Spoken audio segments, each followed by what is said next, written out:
ఆవిడకి తలనొప్పి అంటే కాఫీ కూడా ఇస్తానన్నాను. కానీ వద్దని చెప్పేసి మీ ఇంటికే వచ్చింది అని ఏమో మీతో ఏం మాట్లాడాలో అని అనేసరికి సింధూర అయితే చాముండి వాళ్ళ వైపు చూస్తూ ఉంటుంది.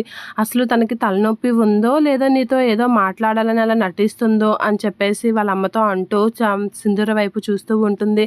ఇక సింధూర అయితే అలా ఆలోచిస్తూ ఉంటుంది. అవన్నీ విషయాలు మనకెందుకే, వాళ్ళు పడతారు. మన వరకు మనం ఉంటే చాలు అని చెప్పేసి అంటూ ఉంటుంది. సింధూర అయితే అలా చూస్తూ ఉంటుంది. పద మనకెందుకు ఆ విషయాలు అని చెప్పేసి చాముండి వాళ్ళ అమ్మ అలా అనేసరికి అక్కడి నుంచి వెళ్ళిపోతూ ఉంటారు వాళ్ళు. ఇక సింధూర అయితే నివేద గురించి ఆలోచిస్తూ ఉంటుంది.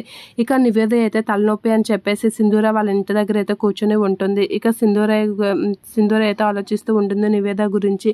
సరే అని చెప్పేసి నివేద దగ్గరికి అయితే వెళ్తూ ఉంటుంది సింధూర. అలా నివేద దగ్గరికి వెళ్ళి, మీకు చాలా తలనొప్పిగా ఉన్నట్లుగా ఉంది, మీరు వెళ్ళి మీ గదిలో రెస్ట్ తీసుకోండి, నేను చంటి రాగానే తలనొప్పికి సంబంధించిన మాత్రలు తీసుకొని మీకు పంపిస్తాను, ఈలోగా నేను కాఫీ చేసి తీసుకొస్తాను అని చెప్పేసి సింధూర అంటూ ఉంటుంది.